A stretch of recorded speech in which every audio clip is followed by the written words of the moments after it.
Donc j'ai le grand honneur d'introduire ces journées d'hydro, culture et politique en préparant la très courte introduction que je vais faire.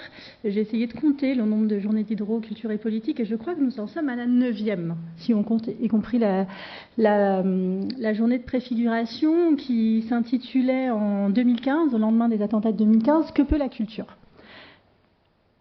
Je commence par ça, que peut la culture, et puis j'y reviendrai tout à l'heure. Je suis très heureuse d'être là avec vous aujourd'hui, très heureuse que les journées d'hydro, culture et politique se tiennent une 9e fois dans l'Amphibuffon. Elles ne se sont pas toujours tenues ici, mais c'est vraiment un lieu très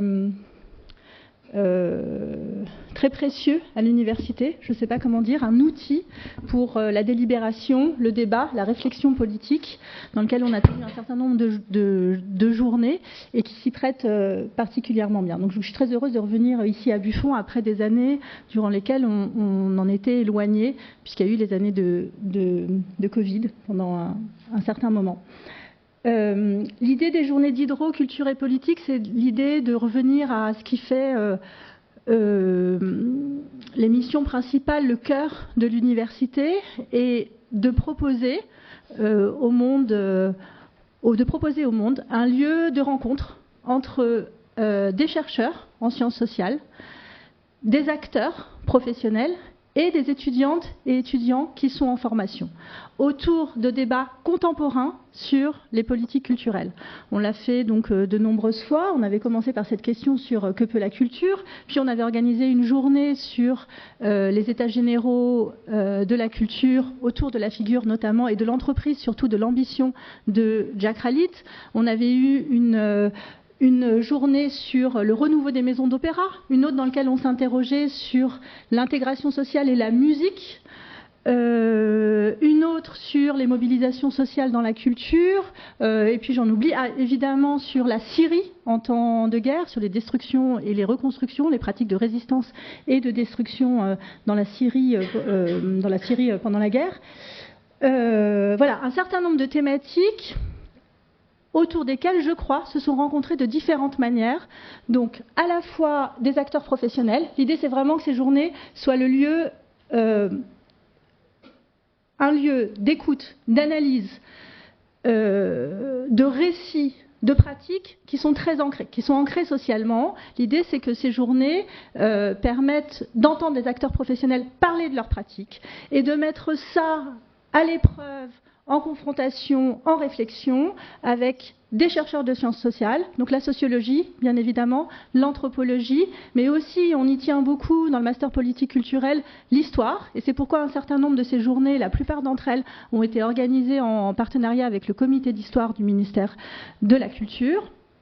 Et puis, des étudiantes et des étudiants qui sont en formation et qui sont à un moment où ils rêvent, ils dessinent les contours d'une place possible dans le secteur culturel et qui s'interrogent, du coup, qui découvrent en même temps que l'histoire des politiques culturelles ces enjeux contemporains, et puis qui s'interrogent sur à la fois la place qu'ils vont y occuper et puis sur les problématiques qui vont traverser ce secteur-là. Et donc l'idée des journées d'hydro et culture et politique, c'est vraiment de faire se rencontrer l'ensemble de ces personnes-là, à la fois autour d'une table, dans des formes de délibération, mais aussi dans la salle. C'est vraiment l'idée que ce soit un lieu de rencontre. Je suis très heureuse de voir qu'il y a aujourd'hui des anciens étudiants, en tout cas une ancienne étudiante dans la salle que je salue. À la table aussi, Yasmine Miri, tout à l'heure. Donc l'idée que ce soit un lieu de rencontre, encore une fois, pour les anciens étudiants et pour les acteurs de la culture. Au fond, les journées d'hydro, culture et politique, elles visaient aussi à répondre à cette demande, ce besoin qu'on avait cru entendre dans le secteur culturel et que je crois encore entendre souvent quand j'organise des rencontres, c'est-à-dire des acteurs professionnels à qui l'université manque et qui ne demandent que ça, d'avoir des rendez-vous réguliers ou irréguliers où l'on peut réfléchir ensemble à plusieurs, s'informer sur les débats qui traversent les politiques culturelles. Donc un lieu de rencontre et un lieu de convivialité. C'est pourquoi je crois à la fin de la journée, les débats se clôtureront par une invitation à poursuivre autour d'un verre. C'est très important, je crois que dans le secteur culturel, comme dans beaucoup de secteurs, mais peut-être ça s'y trame peut-être un peu différemment. L'action publique se trame d'une forme de convivialité, et on sait tous qu'autour de quelques agapes, on échange un peu différemment, et c'est très important aussi pour comprendre les politiques culturelles. Je disais que peut la culture, j'y reviendrai.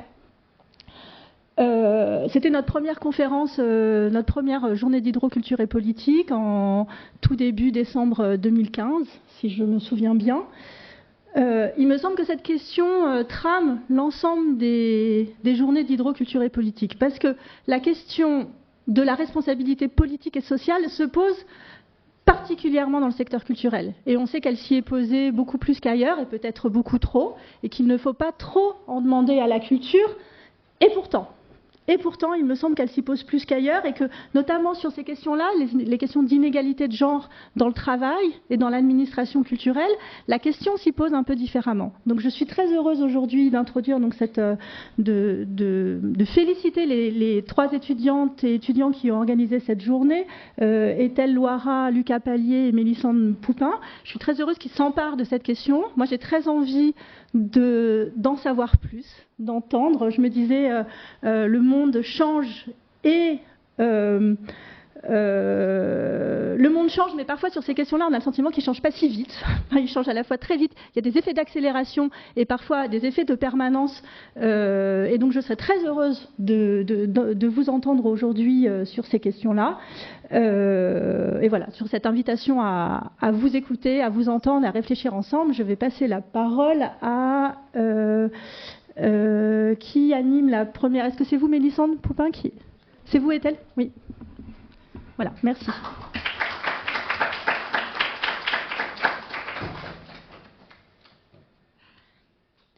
Donc, bonjour à toutes, à tous et à tous.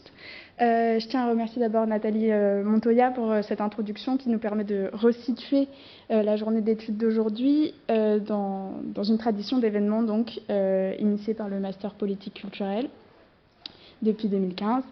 Et du coup, je vais reciter mes camarades, mais cette année, avec Lucas Pallier, Mélissande Poupin et moi-même, on a eu la chance de préparer l'édition sur les inégalités de genre dans les administrations culturelles, qui relance donc un nouveau cycle intitulé « Les administrations culturelles en réforme », qui se poursuivra lors des prochaines années universitaires. On vous remercie tous d'être venus cet après-midi assister à cette nouvelle journée d'hydro. Et la thématique, on a eu la chance de la choisir donc tous les 3 avec l'appui de notre professeur encadrant Frédéric Poulard. Juste avant de vous présenter le programme de cet après-midi, on tenait également à remercier Caroline Coll de nous avoir accompagnés dans l'ensemble de la création de cet événement. Et enfin, l'Université d'Amiens, et tout particulièrement le CURAP, Centre universitaire de recherche de l'action publique et du politique, par l'intermédiaire de Marion de Monteil, sans qui cette journée n'aurait pas pu se tenir dans ces conditions. Donc, juste après mon intervention, la journée d'hydro commencera par une conférence introductive de Regina Di Petru-Andrenicu, sociologue et co-autrice de l'ouvrage Le genre des carrières, paru aux éditions Ministère de la Culture d'EPS en 2022. Cette conférence présentera le contexte professionnel de l'administration culturelle au ministère, les inégalités de genre en son sein et les représentations qu'on y retrouve. Elle commencera juste après mon introduction et durera environ jusqu'à 15h20. Il n'y aura ensuite pas de pause et on enchaînera avec la table ronde animée par Mélissande Poupin. Et elle réunira Stéphanie Chazalon, directrice de l'Institut des cultures de l'Islam, Regina Di Petru-Andrenicu qui les rejoindra juste après la conférence, Yasmine Méry, membre du conseil d'administration de HF Île-de-France, et Agnès Salle, haute fonctionnaire de la mission Égalité et Diversité au ministère de la Culture. Le thème de cette table ronde est « Lutter contre les inégalités de genre. Quels moyens d'action dans les secteurs culturels et artistiques ?» Un temps d'échange sera prévu avec le public à la fin, donc n'hésitez pas à préparer vos questions. Et nous finirons à 17h, l'occasion ensuite de nous retrouver autour d'un cocktail à l'étage, si vous le souhaitez. Merci encore de vous être rendu disponible cet après-midi et je vous souhaite une très bonne écoute.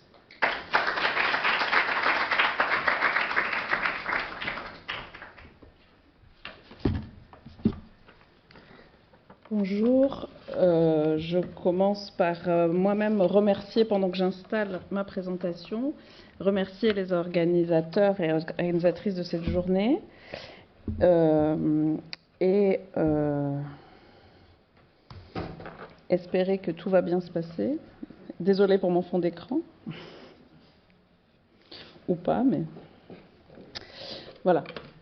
Donc, je vais, si je comprends bien, essayer d'être relativement courte. Donc, j'ai jusqu'à 15h20. J'espère que je vais tenir le temps. Donc, je suis Regina Di Petro-Andronico. On m'a déjà présenté. Je suis sociologue et plus particulièrement sociologue du genre et de l'art et de la culture. Donc, on y reviendra peut-être tout à l'heure, mais j'ai eu la chance de travailler tant sur les mondes de l'art, et notamment dans la musique, de la féminisation du jeu d'instruments dans les musiques traditionnelles en Grèce, mais aussi sur les questions de recrutement et donc de discrimination et d'inégalité éventuellement dans les orchestres symphoniques permanents. Et j'ai eu notamment et surtout la chance de travailler avec Alban Jacquemart, Marion Charpenel, Marion de Monteil et Catherine Marie autour d'une enquête collective que nous avons menée ensemble sur donc les inégalités de carrière au ministère de la Culture sur le plafond de verre. Il s'agit d'une enquête qui a été réalisée notamment à l'idée et la demande d'Agnès Salle, ici présente, que nous remercions, et financée par le département d'études et de prospectives du ministère et le Fonds en faveur de l'égalité professionnelle de la Direction générale de l'administration de la fonction publique. Donc, on est donc une équipe de sociologues et politistes avec des spécialisations très complémentaires. Et nous avons mené cette recherche à la suite, et dont je pense une partie de l'idée d'Agnès Salle était aussi celle-là, à la suite d'une étude sur le plafond de verre dans la haute fonction publique ministérielle, menée par deux de nos co-auteurs, et Laure Bérény, Sophie Pochic et Anne Revillard, sur le plafond de verre dans d'autres ministères, notamment des directions générales plutôt du budget et des finances et plutôt côté plus féminin des ministères sociaux. Et donc, suite à ce travail, nous avons, nous, voulu penser et faire cette étude sur les inégalités femmes-hommes au ministère de la Culture, à partir d'un double constat, le fait que d'un côté, donc, les politiques d'égalité cherchent à agir sur les biais par lesquels les freins à la carrière des femmes sont entretenus, donc essayent de lutter contre une partie de ces inégalités, on y reviendra, et de l'autre, le fait que les différentes réformes qui concerne notamment la fonction publique et la carrière des fonctionnaires notamment, mais pas que des fonctionnaires, on va le voir, des contractuels aussi, vont plutôt dans le sens d'un renforcement de positions masculines, c'est-à-dire par la valorisation de qualités attribuées aux masculins, par le renforcement d'exigences de mobilité, j'y reviendrai, qui sont souvent donc défavorables aux femmes.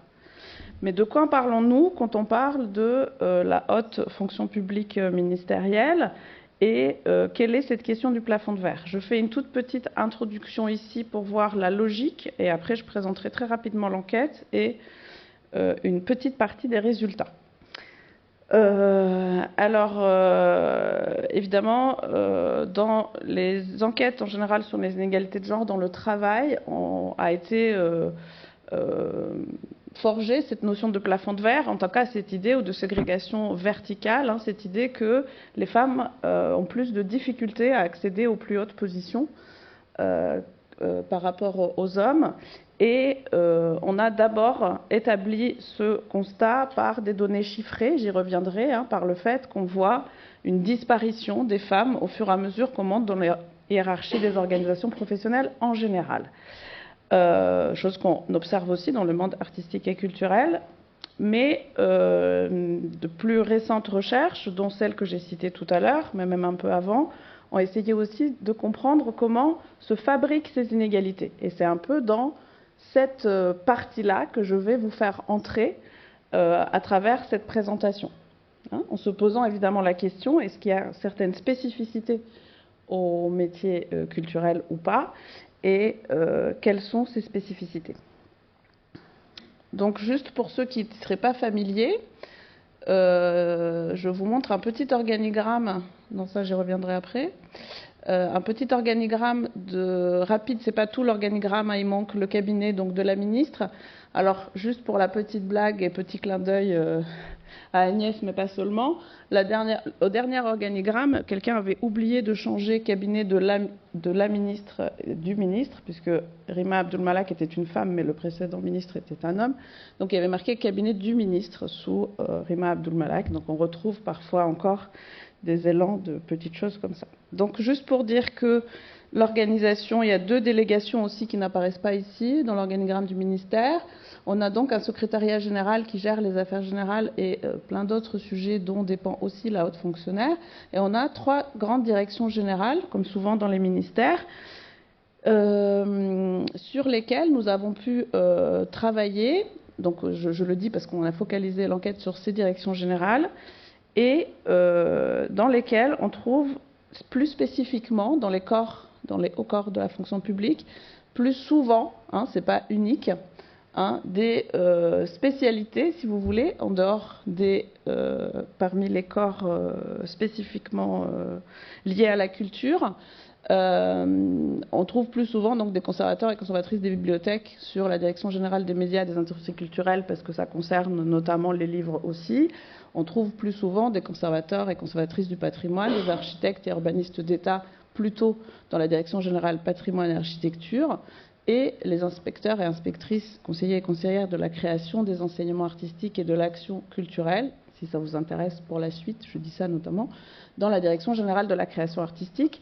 Et on trouve aussi, évidemment, les grands corps administratifs, hein, des administrateurs et administratrices civiles, qui passent principalement donc, par l'ENA, mais aussi des attachés d'administration. J'y reviendrai, c'est juste pour préciser. Donc on voit ici les délégations. Et enfin, on a aussi au ministère de la Culture, pour penser ce qu'on veut présenter, des services déconcentrés, hein, des directions régionales d'affaires culturelles, donc dans les différentes régions actuelles, et des directions d'affaires culturelles, donc qu'on trouve dans les Outre-mer notamment, vous voyez en dessous, Guadeloupe, Martinique, Océan Indien, etc., et quelques autres services déconcentrés. Nous avons donc mené cette enquête chez des cadres des 3 directions générales et de différentes DRAC et DAC. Il manque évidemment dans cette partie-là, si on voulait être plus complet, aussi des établissements culturels notamment. Donc, si on a pensé plus spécifiquement ce travail autour de la question de l'administration culturelle, c'est notamment par rapport au fait qu'il existe une croyance, une idée générale que la culture, tant l'administration culturelle que la culture en général, serait un monde plus ouvert, plus égalitaire, hein, plus neutre éventuellement du point de vue du genre. Mais on retrouve, heureusement, depuis plusieurs années, dans les domaines comme l'histoire ou la sociologie, différentes études qui montrent qu'il y a différents obstacles aux carrières des femmes. Et on retrouve également, depuis les rapports de Rennes-Pratt sur le spectacle vivant en 2006 et 2009, puis depuis les super rapports de l'Observatoire du ministère, mais depuis aussi des travaux, je vais citer aussi HF, hein, des travaux aussi d'associations, des données sur le fait que le monde de l'art et de la culture n'est pas du tout égalitaire. Néanmoins, le versant administratif de la culture avait été très peu étudié jusqu'à notre enquête sur la question du genre, et il se trouve aussi, et c'est ça qui est intéressant quand on parle de ces inégalités-là, qu'il s'agit d'un ministère plutôt féminisé. Hein, réellement plutôt féminisé, comme d'ailleurs des masters comme le vôtre sont souvent très féminisés également, hein, en termes d'étudiants notamment. Donc, on a pensé voir plutôt, comme je l'ai dit tout à l'heure, la construction des inégalités de carrière et pas uniquement la question des chiffres, hein, d'aller plus loin en fait, grâce aux chiffres, de pouvoir voir ce qui s'y passe. Dans un premier temps, on a quand même vraiment vu, et je vous donne ici quelques données, le fait qu'il existe réellement un plafond de verre, même dans une administration plutôt, voire très féminisée. Hein, c'est-à-dire qu'on a des catégories ici de la fonction publique, hein, une disparition, notamment dans les catégories A+, qui ne sont pas une catégorie administrative, mais qui sont effectivement les plus hauts niveaux de fonctionnaires. On voit une disparition le taux de féminisation baisse, et on le voit aussi, donc c'est des chiffres un tout petit peu anciens maintenant, mais on le voit aussi dans les postes les plus hauts postes du ministère. On voit qu'on a encore moins de femmes et qu'elles ne sont pas une majorité comme elles le sont en moyenne. Hein. Donc là, ça a évolué depuis. Je parle des primo-nominations, mais j'y reviendrai tout à l'heure parce qu'on va peut-être parler des questions des politiques d'égalité elles-mêmes. Comment on a mené cette enquête? Alors cette enquête a été menée par Récit de vie. Donc on a mené 65 entretiens biographiques entre juin 2019 et septembre 2020 avec donc 65 cadres de l'administration culturelle. Et on a pris des cadres à partir du niveau chef de bureau, donc en fait jusqu'à donc directeur général. J'ai montré tout à l'heure les directions générales. C'était un... donc nos enquêtés sont pour moitié des hommes et pour moitié des femmes. L'âge moyen est de 52 ans et on retrouve une très grande diversité de corps et de statuts. Alors, pourquoi je note ça? Je le dis rapidement parce qu'il existe d'autres ministères où les plus hautes fonctions sont plutôt occupées par certains types de corps et pas par d'autres. Hein. Au ministère de la Culture, c'est moins le cas. Et des statuts, on trouve aussi des contractuels dans ces plus hauts postes, ce qui n'est pas toujours le cas non plus dans d'autres ministères. Et donc, nous avons mis en évidence par une typologie sur laquelle je ne reviendrai pas ici, mais qui nous a beaucoup aidé à comprendre cela, donc une typologie qui était en 5 classes, mais que je sépare ici en 2 parties, prise en compte de manière dynamique à travers les carrières, le fait que les personnes interviewées étaient plutôt dans une carrière ascendante ou plutôt dans une carrière plafonnée, c'est-à-dire qu'ils étaient plutôt empêchés de continuer à monter dans leur carrière. Et donc, dans ce cadre-là, on s'est aperçu que 75% des hommes rencontrés étaient plutôt en ascension, alors qu'il n'y avait que 40% de femmes qui étaient dans ce cas-là. Je vais donc poursuivre un tout petit peu plus rapidement sur quelques constats généraux, et peut-être que je raccourcirai ma dernière partie. Donc, premièrement, de dire que les trajectoires des agents rencontrés sont exceptionnellement hétérogènes. On a, comme j'ai dit tout à l'heure, une grande diversité de corps. On retrouve une proportion forte d'agents et d'agentes ayant connu une première carrière en dehors de la fonction publique, alors souvent dans les mondes culturels, hein, de différentes manières. Et donc, au ministère de la Culture, on trouve un poids un peu plus relatif de l'appartenance de corps dans la carrière que dans d'autres ministères. Aussi, on est à retrouver une forte identité maison. Qu'est-ce que ça veut dire? C'est-à-dire qu'il y a une importance des pratiques artistiques et culturelles, qu'elles soient professionnelles ou amateurs, chez les cadres du ministère de la Culture, une relative distanciation à la figure du technocrate, encore une fois par rapport à beaucoup d'autres ministères d'ailleurs. Et donc, on a retrouvé aussi le fait qu'ancrer sa carrière de manière prolongée, voire parfois exclusive dans le domaine de l'art et de la culture, dans et en dehors du ministère, peut donner une certaine légitimité aux cadres rencontrés, notamment pour leur carrière. On verra, ce n'est pas toujours le cas et ça ne vaut pas pour tout le monde. Et donc, parfois, ce qui fait la valeur d'une carrière classique de fonctionnaire ou de haut fonctionnaire peut desservir à la culture, mais pas toujours.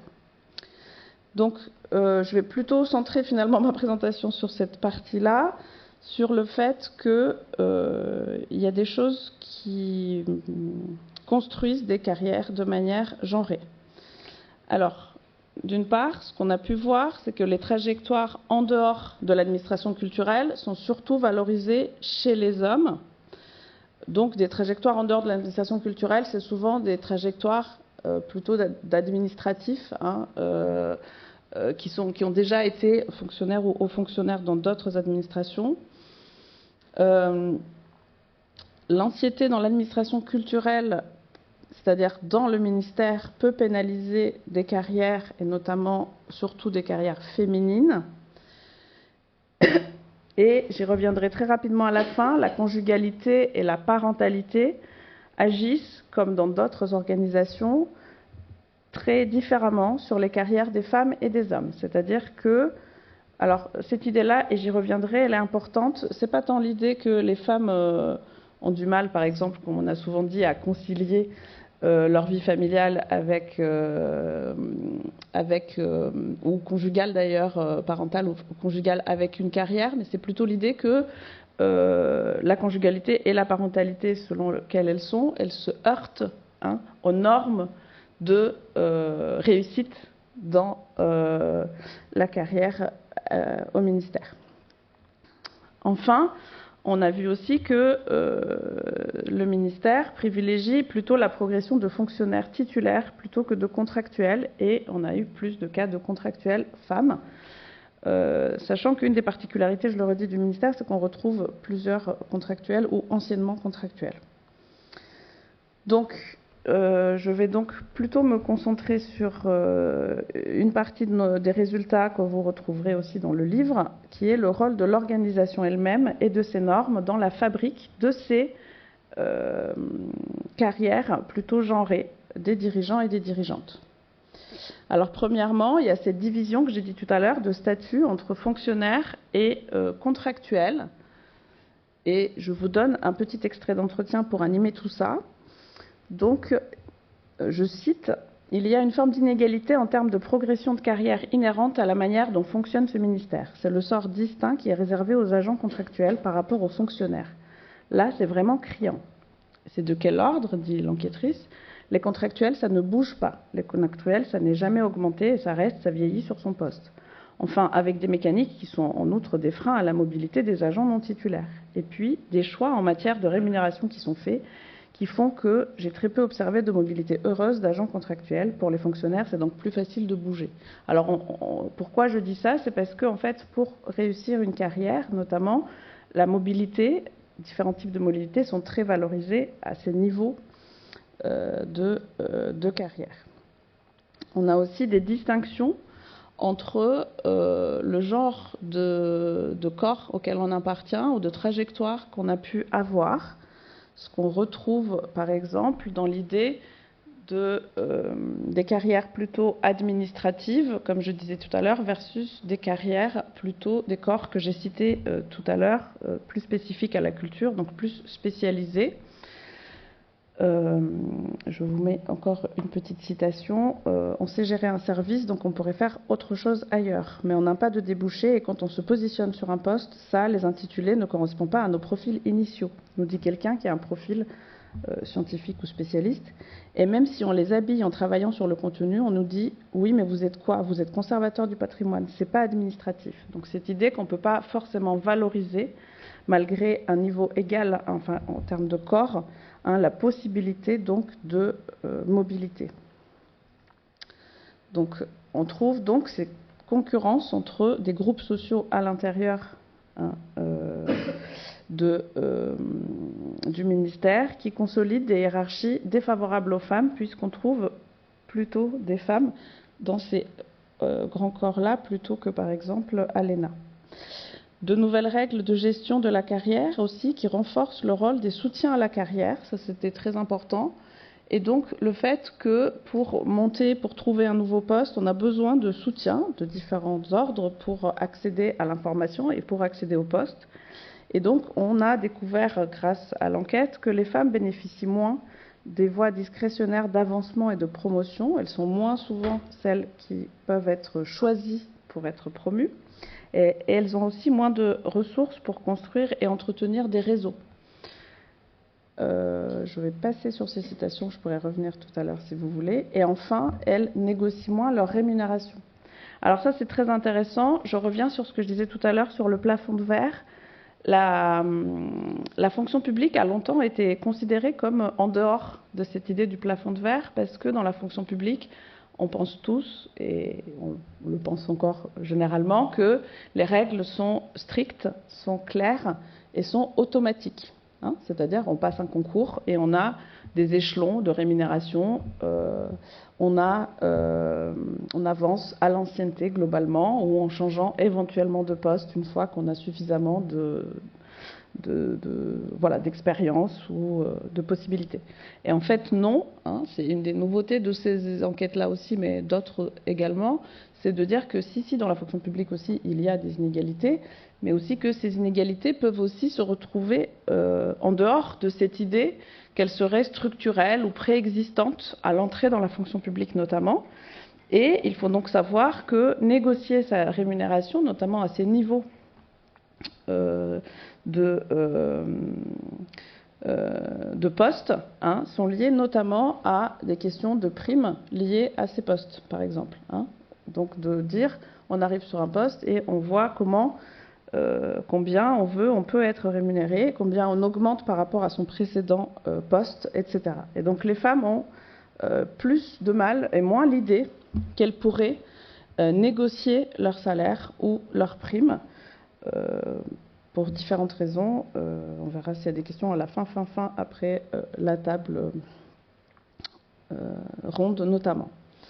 Et dernier point, une idée qu'on retrouve aussi sur l'enquête sur le plafond de verre dans d'autres ministères, le fait qu'on associe encore aujourd'hui, en termes de normes organisationnelles, mais en termes aussi de représentation, les rôles dirigeants, on les associe au masculin neutre, c'est-à-dire qu'on retrouve des qualificatifs, des adjectifs, des manières de présenter quel serait un bon dirigeant, toujours associés à du masculin. Et notamment aussi sur la pratique de ces normes, le fait qu'il faut être très très très disponible temporellement, qu'on est censé avoir une mobilité répétée et d'incarner l'autorité. Je cite donc des enquêtés avant de passer au dernier point sur cette question de l'articulation. Donc une enquêtée qui dit « Après, c'est vrai que je pense que ça aide d'avoir une certaine autorité et que moi, je ne l'ai pas. Pourquoi vous dites que vous ne l'avez pas ? Parce que ce n'est pas dans mon caractère, je ne sais pas m'imposer, je ne sais pas me valoriser. » Sinon, on a aussi, donc, citation, « C'est vrai que les personnes qui sont à des postes à responsabilité et qui après aussi montent en responsabilité sont des gens qui ont souvent de l'autorité, de la poigne, une volonté. » Donc on voit les représentations associées au masculin qui reviennent sur ces questions-là. Je ne vais pas, excusez-moi, voilà. Je vais juste passer au dernier point pour donner des exemples un peu plus concrets peut-être sur comment c'est différent d'être un homme et d'être une femme par rapport au lien entre sa vie personnelle et la vie professionnelle. Donc, ce qu'on a repéré au ministère de la Culture, qu'on ne trouve pas forcément dans notamment l'enquête sur le plafond de verre, c'est qu'on retrouve une distance aux modèles familiaux traditionnels.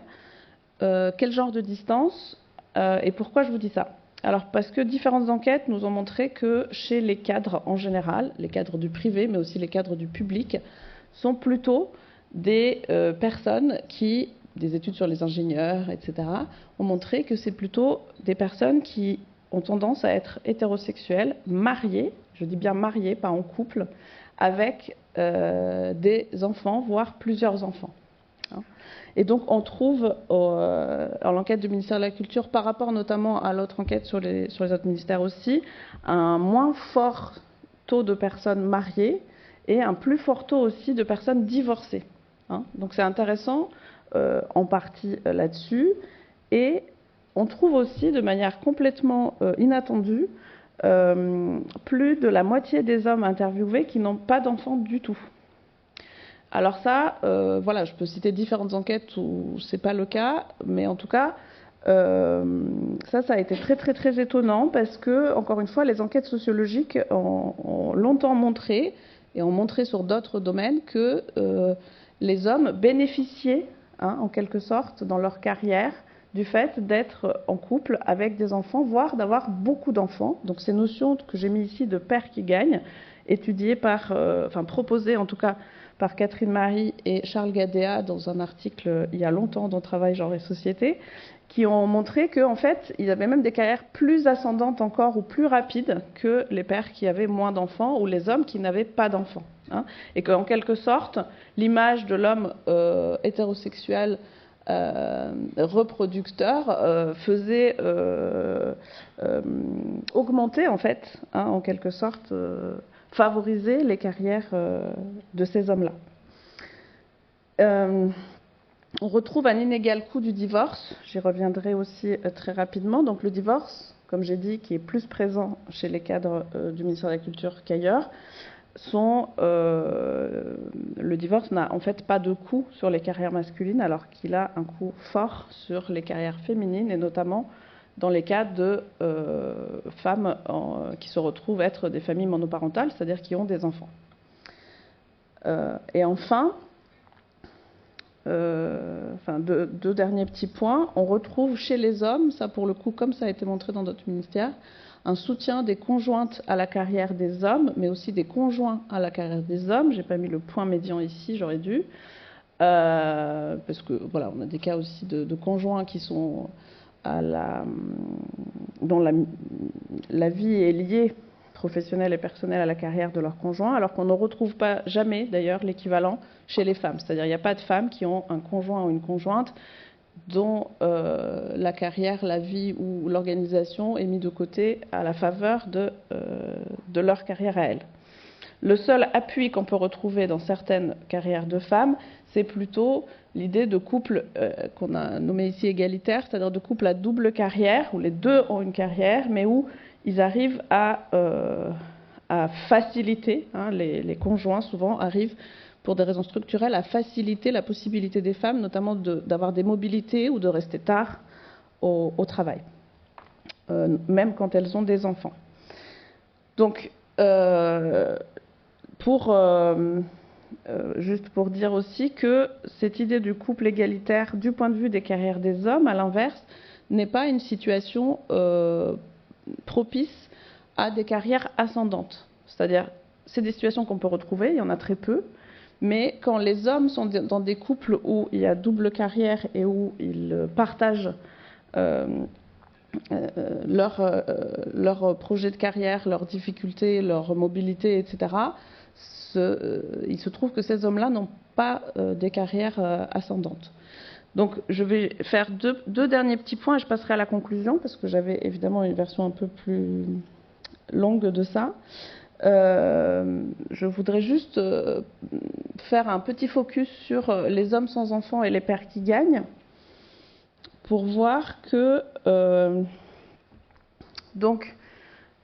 l'ai dit, plus de la moitié des hommes de l'enquête n'ont pas d'enfants, et on voit que ces hommes sans enfants ont plutôt des carrières ascendantes. Et donc, contrairement à ce qui a été montré dans les enquêtes, dans le privé notamment, mais aussi chez Gadea et Marie pour les ingénieurs, etc.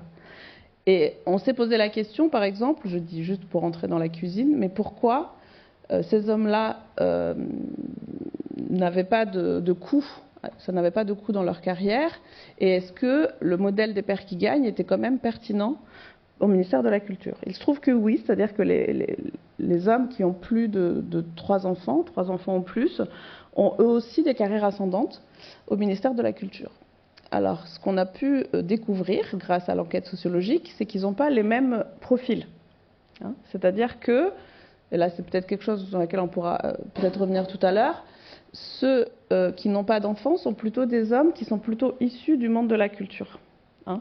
Et il se trouve que déjà, chez Gadea et Marie, qui avaient fait un peu quelques recherches statistiques, les métiers de l'art et de la culture sont les seuls où ces modèles qui s'écartent un peu plus des modèles familiaux traditionnels parmi les professions supérieures.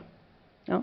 Donc, on a plus des hommes, soit qui ont une première carrière dans la culture, soit qui ont des concours plutôt liés à la culture, alors que le modèle des pères qui gagnent, lui, correspond effectivement à ceux qui ont plutôt des concours de la fonction publique administrative, hein, plutôt ENA ou attaché d'administration, mais plutôt ENA. Donc, on voit qu'il y a une coexistence au ministère de la Culture de ces deux types de modèles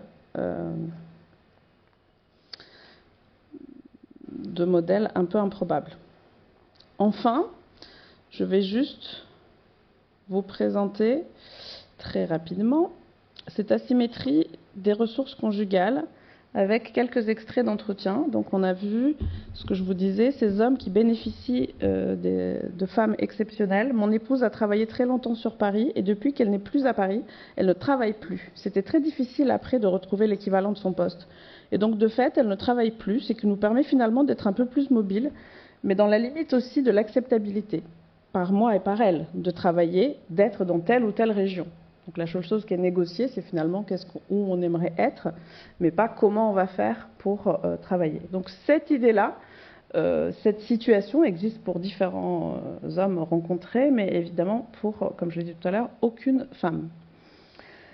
Une autre particularité qu'on retrouve au ministère de la Culture, c'est, donc je cite et je vous donne accès au texte arrière, donc des configurations conjugales égalitaires qui permettent à des femmes d'avoir des carrières ascendantes. Je cite une enquêtée. J'ai eu beaucoup de chance parce que mon mari est enseignant, donc il m'a suivi.